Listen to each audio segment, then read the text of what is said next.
वाले सारे एथलीट्स आपके साथ वार्ता करने के लिए आए हैं। सर से मार्गदर्शन की अपेक्षा करते हैं। लगभग 98 लोग ऑनलाइन जुड़े हुए हैं सर, क्योंकि उनकी विदेश में ट्रेनिंग चल रही है, देश के दूसरे केंद्रों में ट्रेनिंग चल रही है और आने वाले कुछ दिनों में आप सभी लोग पेरिस के लिए रवाना होंगे। मैं अनुरोध करती हूँ सर से कि कृपया सबको मार्गदर्शन करें, प्रोत्साहन करें। धन्यवाद सर। आप सबका स्वागत है और जो साथी सब ऑनलाइन जुड़े हैं उनका भी स्वागत है। साथियों, मैं आज तो ज़्यादा समय नहीं लेता हूं आपका, क्योंकि वह आप जाने के मूड में होंगे और जीतने के मूड में होंगे और मैं आपका जीत करके वापस आओगे तब स्वागत करने के मूड में हूँ। और इसलिए वैसे मेरी कोशिश रहती है कि खेल जगत से जुड़े हमारे देश के जो सितारे हैं उनसे मिलता रहूं, नई चीज़ें जानता रहूं, उनके प्रयासों को समझता रहूं और सरकार के नाते अगर व्यवस्था में कुछ बदलाव लाना है, कुछ प्रयास बढ़ाने हैं तो इस दिशा में कुछ काम करता रहूं। और मेरी कोशिश ये रहती है कि सबसे डायरेक्ट इंटरेक्शन करूं, ताकि फर्स्ट हैंड इन्फॉर्मेशन मिलती है। खेल का एक स्वभाव होता है जी, हर विद्यार्थी का जैसे रहता है, जब वो पेपर देने जाता है एग्ज़ाम के लिए तो पूरे घर को ऐसा विश्वास देता है कि बस आप चिंता मत कीजिए, मैं रैंक लेकर के आने वाला हूँ। और जब उसको तो पता चल जाता है एग्जामिनेशन में कि क्या हो रहा है, क्या कर पाएगा, ठीक गया नहीं गया, तो निकलते ही शुरू कर देता है। पंखे की आवाज़ बहुत आ रही थी, खिड़की खुली थी तो मज़ा नहीं आ रहा था, टीचर बार बार मेरी तरफ देखते थे।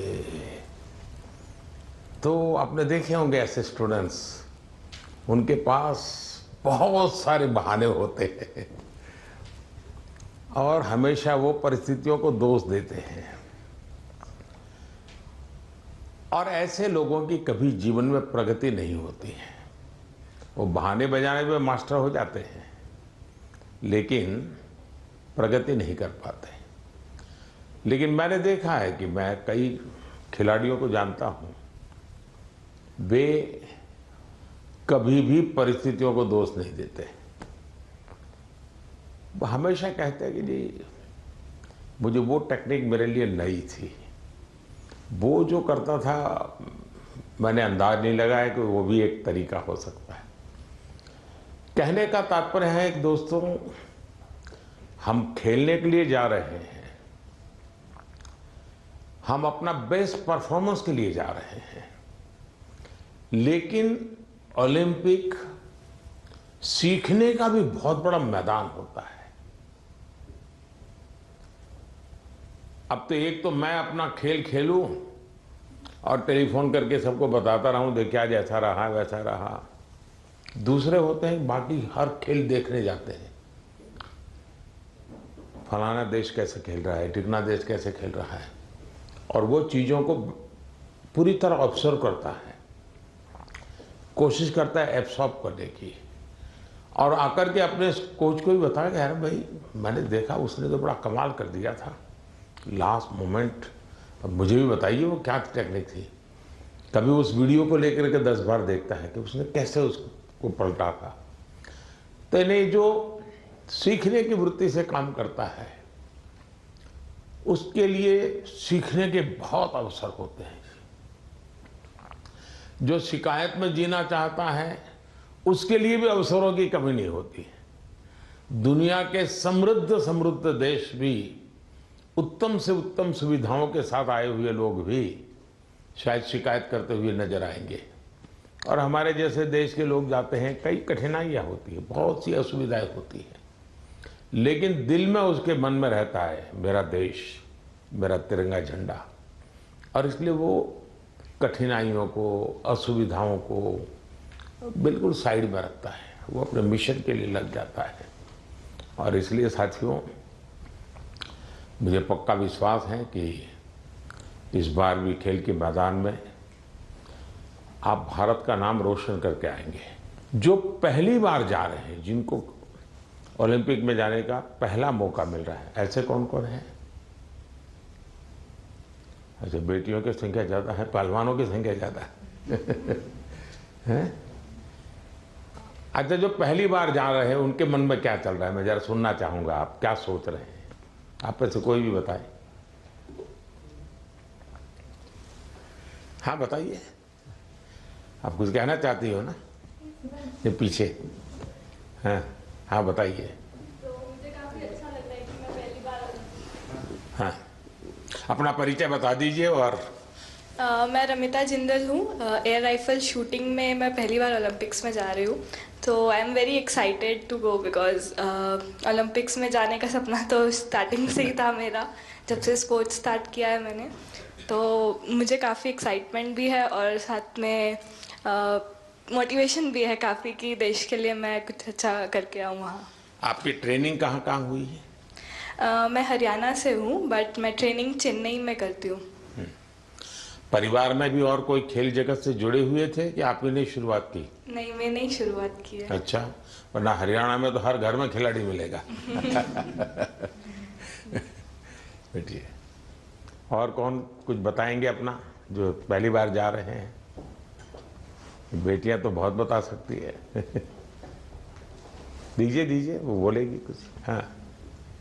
मेरा नाम रितिका है और मैं हरियाणा रोहतक से हूँ और मैं बहुत खुश हूँ, मैं पहली बार जा रही हूँ। एक्साइटमेंट भी बहुत है कि मैं अपना मैट पे प्रदर्शन दिखाऊंगी, पूरे देश की नज़र मुझ पे होगी और सभी लोग दुआ भी कर रहे हैं और मैं भी अपना 100% दूंगी। शाबाश। और बोलिए ना। हाँ दीजिए, आप संकोच कर रही है, बोलना है, आपको बॉडी लैंग्वेज कह रही है। मेरा नाम अंतिम पंगाड़ है और मैं 53 केजी में रेसलिंग करती हूँ। मैं अभी 19 साल की हूँ और मैं ओलंपिक खेलने जाऊँगी। बहुत खुशी है मुझे कि भाई अभी तक ओलंपिक में सिर्फ कुश्ती में एक ही मेडल आया लड़की का और वो भी ब्रॉन्ज आया, तो मैं चाहती हूँ मैं इससे भी अच्छा मेडल लेके आऊँ। शाबाश। अच्छा, आप में से 18 से भी कम उम्र के कौन कौन है जिनकी एज 18 से कम है? एक, हाँ बताइए बेटा। हाँ। Hi, I'm Dinidhi Desingu. I'm 14 years old. I'm from Kerala, but I represent Karnataka generally. I am really excited to go to the Olympics this year as being a part of Team India. It's a great honor and a great privilege that I got to be a part with such an amazing team this year. I know that it's just the start of my journey and I know that there's a long, long way to go for me and for all of us over here. I hope that we all make our country proud and I hope that we come back with great achievements and lifetime goals. Wish all the best. अच्छा, जो लोग 3 बार से ज्यादा बार Olympic में गए हैं, ऐसे कौन कौन है? More than 3 times. हाँ, जरा उनसे सुनेंगे। हाँ, मोर देन 3 टाइम्स। हाँ बताइए। हाँ कहिए, झारखंड वालों को तो छूट है कुछ भी बोलने की। नमस्ते सर, मेरा नाम दीपिका कुमारी है, मैं आर्चरी को रिप्रेजेंट करती हूँ। सर बहुत खुशी है और कि ये चौथा ओलंपिक है मेरा और मैं बहुत एक्साइटेड हूँ और ये काफ़ी एक्सपीरियंस है, तो मैं उस एक्सपीरियंस को चाहूँगी कि उस एक्सपीरियंस को यूज़ करूँ और उसी जोश और उसी कॉन्फिडेंट के साथ रिप्रेजेंट करूँ और अपना 200% दूँ। Thank you. अच्छा, आप जो यहाँ नए खिलाड़ी पहली बार जा रहे हैं, उनके लिए क्या संदेश देगी जो पहली बार जा रहे हैं इस टीम में? सर मैं बोलूँगी कि डेफिनेटली कि एक्साइटमेंट बहुत ज़्यादा होता है, बट मैं उनको बोलूँगी कि उस चकाचौंध में वो ना घुसे, जितना हो सके वो खुद पे फोकस करें और इन्जॉय करें, पर पूरे फोकस के साथ, पूरे सेल्फ कॉन्फिडेंस के साथ। और मैं ये बोलूँगी कि मेडल जीतना है, उसके पीछे ना भागे, वो परफॉर्म करे, अच्छा परफॉर्म करे ताकि मेडल उनके पास आए। अब 3 बार आप हुआ ही, पहली बार गई, उसमें कुछ सीखा होगा, कुछ आपने आकर के उसको प्रैक्टिस किया होगा। दूसरी बार गई, कुछ और सीखा होगा। मैं जान सकता हूं कि आपने ऐसा कौन सी चीज़ें नई एडॉप्ट की जिसके कारण आपका कॉन्फिडेंस भी बढ़ा है और आपको लगता है कि आप देश को कुछ दे पाओगे? ये ऐसा तो नहीं कि रूटीन जो प्रैक्टिस करती थी वही करते, क्योंकि ज़्यादातर मैंने देखा है, जैसे मैं हूँ, मैं योगा वगैरह करने की आदी हूँ, तो मैं समझ देता हूँ मेरे लिए। लेकिन मैंने देखा है कि जो एक रिदम बन जाती है, जाते ही जिससे शुरू करता हूँ वही से एकदम से शुरू हो जाता है। फिर मैं थोड़ा कॉन्शियस होकर कहता आज ये दो छोड़ो, दो नई चीज़ें करूँ, तो थोड़ा मुझे वैसा हर एक का आदत हो जाती है कि वो अपनी जो पुरानी हैबिट है उसी प्रकार से एक्ट करता रहता है और उसको लगता है मैंने कर लिया। आपकी स्थिति क्या है? सर, जो पुरानी अच्छी आदत है उसको कंटिन्यू करते हैं और जैसे लास्ट टाइम कोई भी मैच से अगर हम हारते हैं तो उससे सीखते हैं और प्रैक्टिस में आके वो गलती ना करें उसको हम हर दिन रिपीट करते हैं ताकि वो हमारे आदत में उतर आए, जो अच्छी आदत है वो उतर आए और वही चीज़ हम कंटिन्यू करने की कोशिश करते हैं। कभी कभी बुरी आदत भी तो आदत बन जाती है, शरीर का हिस्सा बन जाती है। सर होता है ऐसा, बहुत बार होता है कि बुरी आदत लग जाती है, बट हम खुद को बात करते हैं खुद से और रिमाइंड कराते हैं कि ये चीज़ें हमको कैसे कन्वर्ट करनी है अच्छी चीज़ों में। चलिए, और कौन है जो 3 बार जाकर के आए हैं? नमस्ते सर, मैं पोअम एमआर एथलेटिक्स से हूँ। 2008 में जब मैं ओलंपिक्स गई थी तो मैं 18 ईयर्स थी, तो मैं रिजर्व में थी सर। देन 2016 में हम लोग टीम में भागे थे, तो 2002 के बाद हम लोग फाइनल में नहीं आया, तो this time we want to create a national record and come into the finals. चलिए, with so confidence, thank you. Sure. ये जो बाहर जो है हमारे साथ ऑनलाइन जुड़े हैं, वे भी कुछ अपना अनुभव शेयर करना चाहते हैं तो अच्छा लगेगा सब खिलाड़ियों को। कौन बताना चाहता है? हाथ ऊपर करके शुरू कर दीजिए। नमस्कार सर। नमस्ते। मैं पीवी सिंधु। सर मेरा अभी 3rd ओलंपिक्स में जा रही हूँ सर। तो फर्स्ट ओलंपिक्स में 2016 में सिल्वर लेके आई थी और 2020 टोक्यो में ब्रॉन्ज लेके आई थी। तो इस बार I hope I change the colour sir and I hope I come back with a medal. Obviously अभी बहुत एक्सपीरियंस से जा रही हूँ, but definitely it's not going to be easy, but I will try my best and hoping for another medal sir. Yeah. ये जो नए खिलाड़ी आ रहे हैं उनके लिए क्या कहोगी? बस फर्स्टली मैं बस ये कहती हूँ कि I wish them all the very best. बहुत लोग ये सोचते कि ओलंपिक्स है कैसा खेलना, और प्रेशर भी बहुत रहता है, और कुछ लोगों को ये रहता है कि वो एक्साइटमेंट रहता है कि you know it's our first Olympics and we want to go to the Olympics. But I just want to say that you know it is like any other tournament. It's just that हम focus करना है और we have to have that belief in ourselves that we can do it.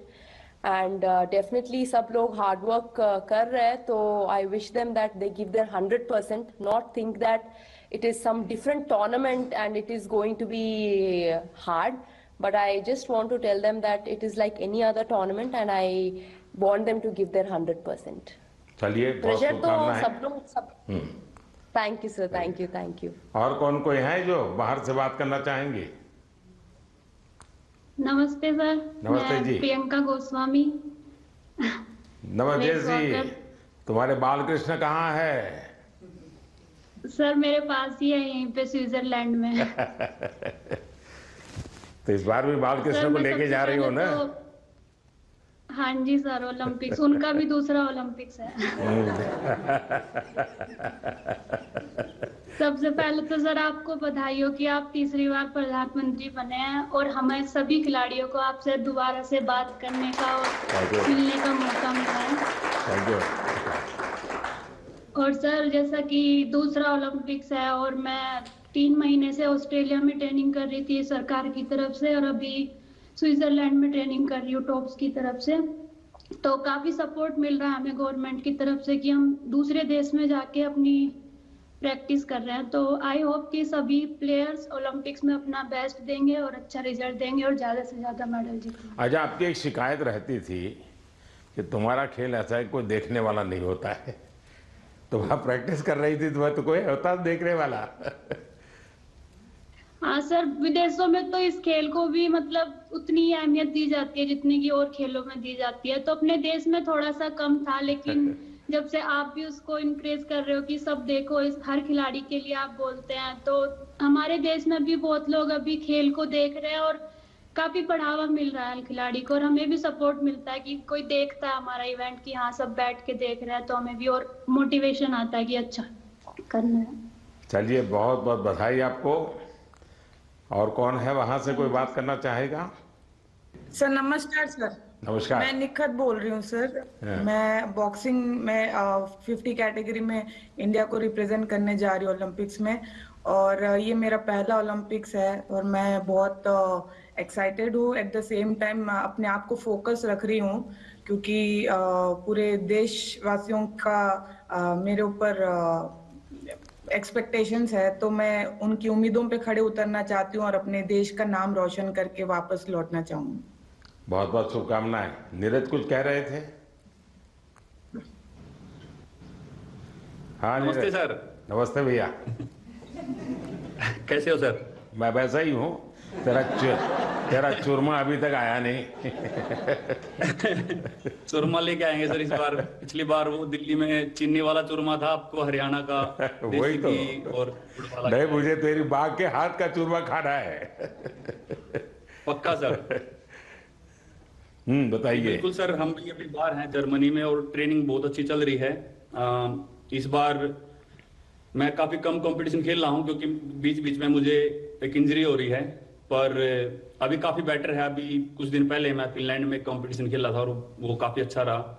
और 1 महीना है हमारे पास Olympics के लिए और ट्रेनिंग बहुत बढ़िया चल रही है। कोशिश कर रहे हैं कि अपने आप को पूरा फिट करके जाएं पेरिस में और 100% दे सर अपनी कंट्री के लिए, क्योंकि 4 साल में आता है। मैं सभी एथलीट्स को ये बोलना चाहूंगा कि 4 साल में मौका मिलता है और अपने अंदर घुस के उस चीज को निकालें कि क्या वो चीज है जिससे हम अपना बेस्ट दे सकते हैं। क्योंकि मेरा टोक्यो मेरा पहला ओलंपिक्स था और पहले ओलंपिक्स में ही बहुत ही अच्छा रिजल्ट रहा, गोल्ड जीता देश के लिए।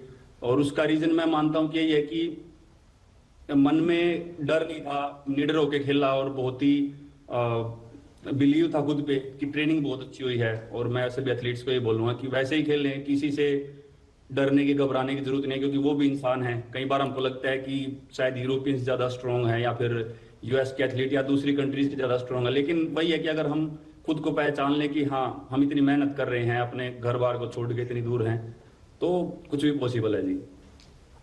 चलिए, बहुत बढ़िया टिप दिए हैं सबको। मैं आपका धन्यवाद करता हूं और आपको शुभकामनाएं देता हूं।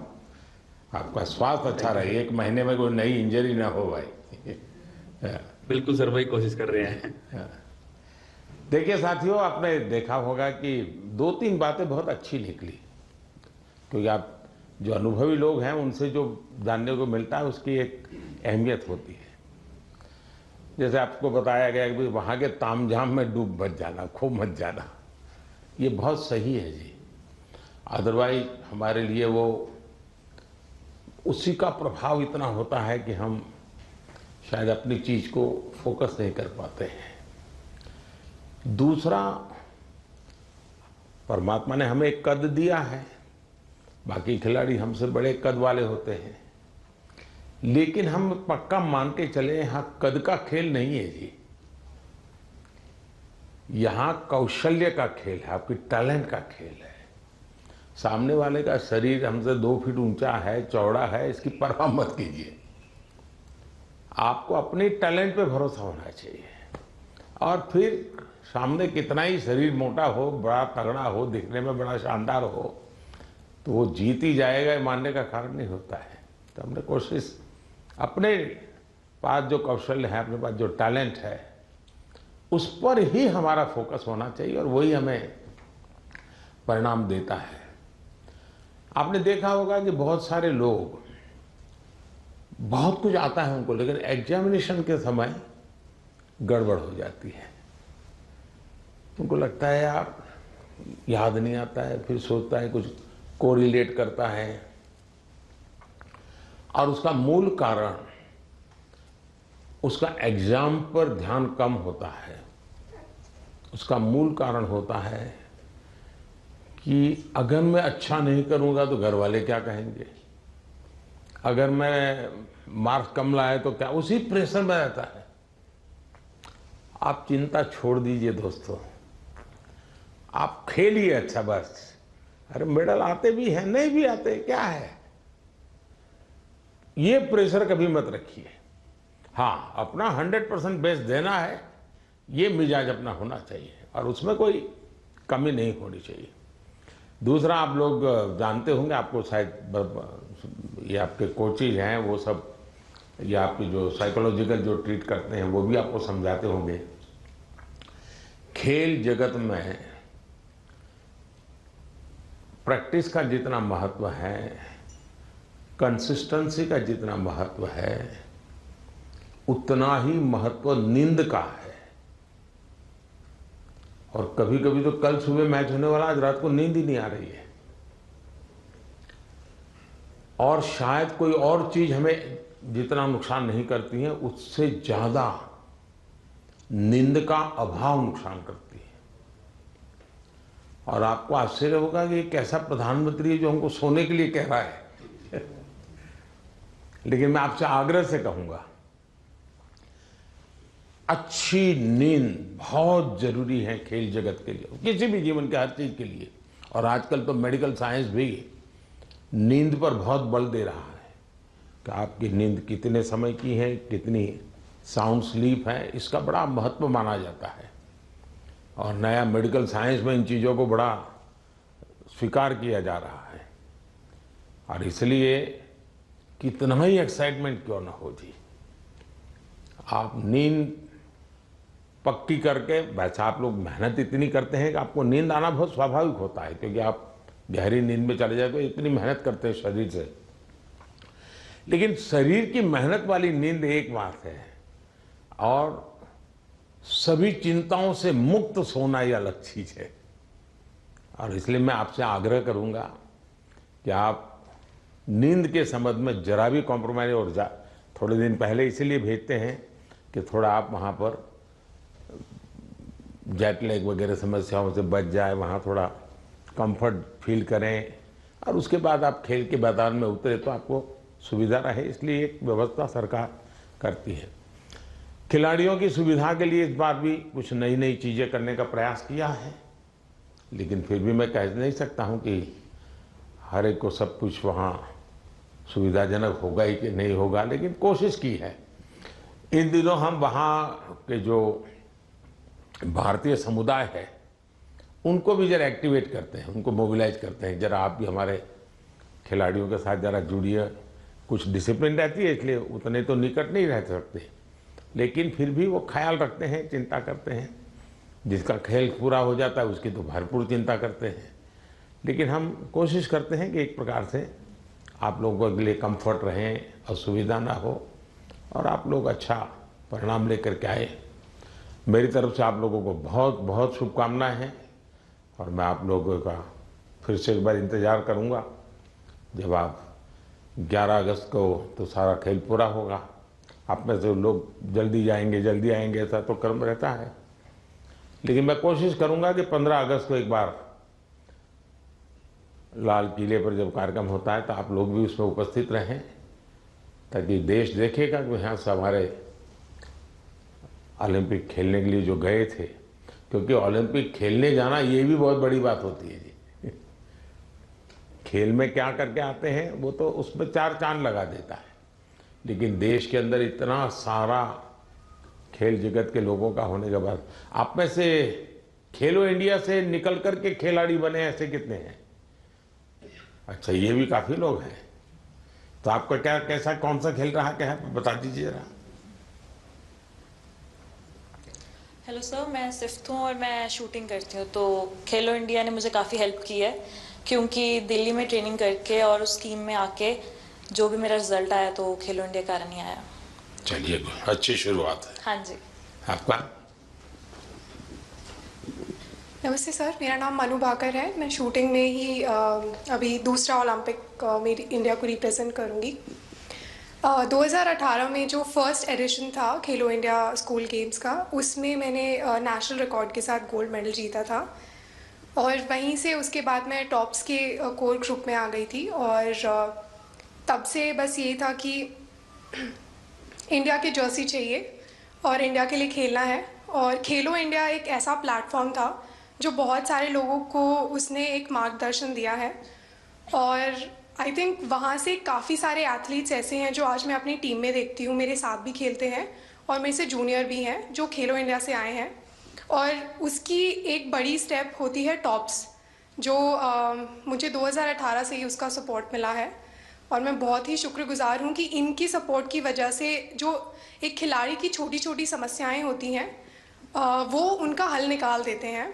तो आई थिंक बहुत मेजर रोल प्ले किया है मेरे लिए तो खेलो इंडिया ने और टॉप्स ने।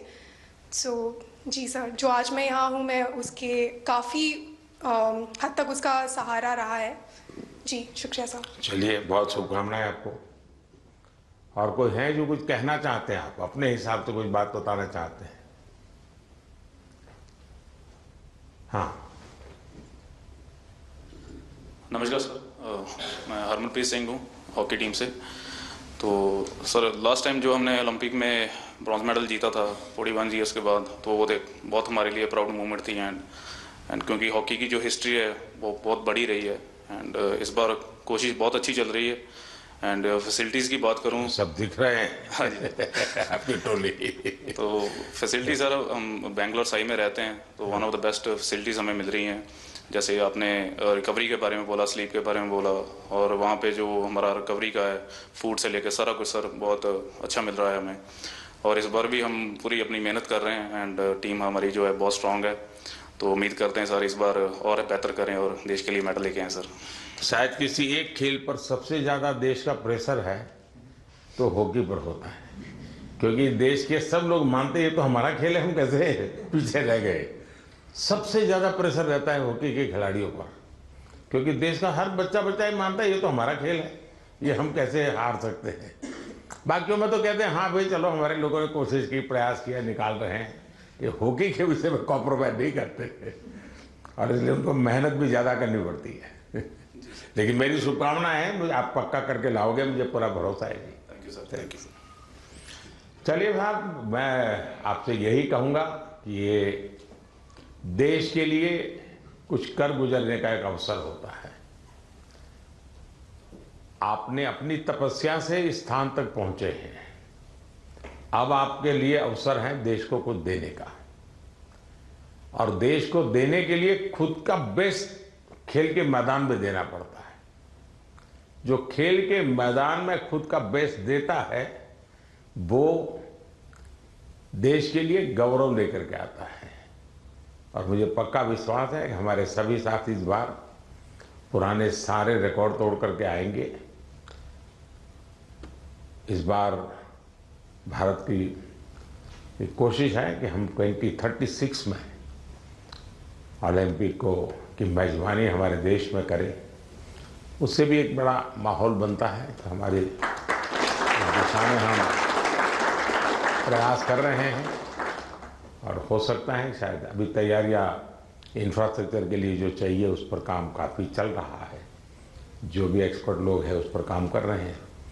आप लोग भी अगर खेल के बाद, खेल के पहले तो मैं नहीं कहूँगा, वहाँ व्यवस्थाएं क्या, इस बार फ्रांस में अलग अलग शहरों में ओलंपिक हो रहा है और एक तो पूरा बहुत दूर एक आइलैंड पे हो रहा है, तो एक अलग प्रकार का ही वहाँ माहौल रहेगा। लेकिन फिर भी वहाँ की व्यवस्थाओं में अगर आपकी रुचि हो, उसको ऑब्जर्व करें, उसको अगर नोट करें, क्योंकि खिलाड़ियों से जो इनपुट मिलता है तो जब हम 2036 की तैयारी करेंगे वो इनपुट बहुत काम आएगा कि भाई वहाँ ये था, वहाँ वो था, वहाँ इस चीज़ की कमी थी, वहाँ उस चीज़ की कमी थी। तो ऐसी चीज़ें भी अगर आप ऑब्जर्व करके आएंगे तो 2036 के लिए हमें जो करना है उसमें हमें बहुत सुविधा मिलेगी। तो मेरी तरफ से आप सबको बहुत बहुत शुभकामनाएं। धन्यवाद।